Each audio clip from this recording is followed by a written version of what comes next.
दोस्तों, एक समय था जब भारत में राजा महाराजाओं का शासन हुआ करता था। प्राचीन समय में भारत में एक राजा होता था जो अपनी प्रजा का ध्यान रखता था और राजा की मृत्यु के बाद उसका उत्तराधिकारी शासन करता था। इसी प्रकार राजाओं का वंश और विरासत दोनों आगे बढ़ते थे। यूं तो अब ये राज शासन करने वाला दौर खत्म हो चुका है। भारत को आजाद हुए भले ही आज 75 साल से ज्यादा का वक्त बीत गया है, लेकिन आज भी भारत में ऐसे कई राजघराने हैं जो शाही जीवन जी रहे हैं।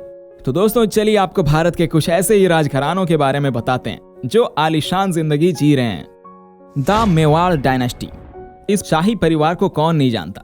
इस परिवार का भारत के इतिहास में बहुत बड़ा योगदान है। वीर कुंवर महाराणा प्रताप जैसे साहसी राजा भी इसी परिवार से थे। भारत में सबसे पुराने राजवंशों में से एक मेवाड़ राजवंश को कई चुनौतियों का सामना करना पड़ा।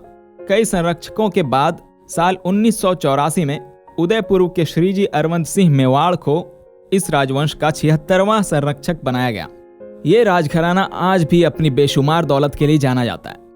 उदयपुर स्थित महाराणा मेवाड़ चैरिटेबल फाउंडेशन के अध्यक्ष और प्रबंध ट्रस्टी के रूप में श्रीजी अरविंद सांस्कृतिक विरासत का संरक्षण कर रहे हैं। यही नहीं, अरविंद सिंह राजा होने के साथ साथ एक सफल बिजनेसमैन भी हैं और HRH ग्रुप ऑफ होटल्स के मालिक हैं, जिसके अंदर 10 से ज्यादा होटल आते हैं।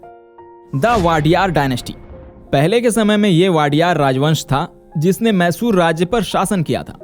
कहने को तो वे अपने इतिहास का पता भगवान कृष्ण के यदुवंशी वंश से लगाते हैं। वर्तमान में इस राजवंश के मुखिया यदुवीर कृष्णदत्त चामराज वाडियार हैं। हालांकि वह प्रत्यक्ष उत्तराधिकारी नहीं थे। ये कहानी भी कुछ अलग है। बात यह है कि उनके चाचा श्रीकांत दत्त वाडियार की 2013 में निसंतान मृत्यु हो गई और उन्होंने उत्तराधिकारी का नाम नहीं लिया, जिसके चलते उनकी पत्नी राजमाता ने यदुवीर को अपने पुत्र के रूप में अपनाया और उन्हें राजा बना दिया। उन्होंने 2016 में डूंगरपुर की राजकुमारी त्रिशिका कुमारी सिंह से शादी कर ली।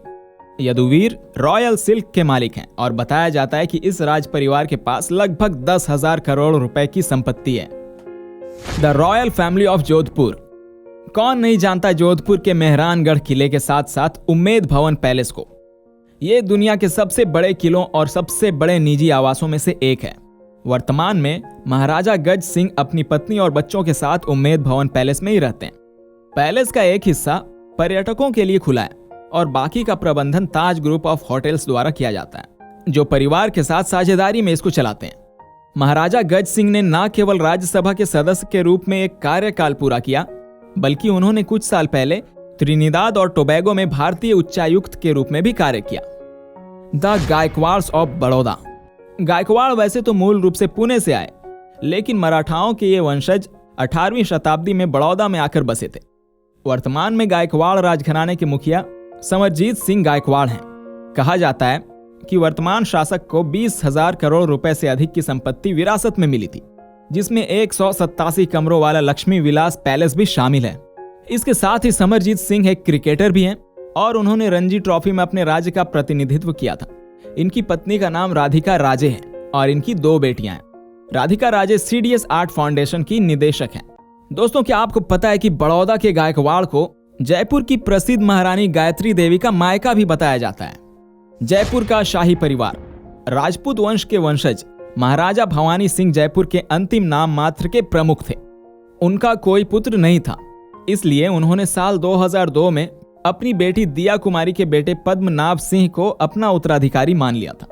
भवानी सिंह की मृत्यु के बाद पद्मनाभ को अनौपचारिक रूप से 13 वर्ष की उम्र में ही जयपुर के महाराजा के रूप में ताज पहना दिया गया था। पद्मनाभ अक्सर ही सुर्खियों में रहते हैं। वह नेशनल लेवल के पोलो खिलाड़ी हैं और साथ ही फैशन की दुनिया में एक जाना माना नाम भी। पद्मनाभ पहले ऐसे महाराजा हैं जिन्होंने Airbnb पर अपना निजी स्थान किराए पर दिया है।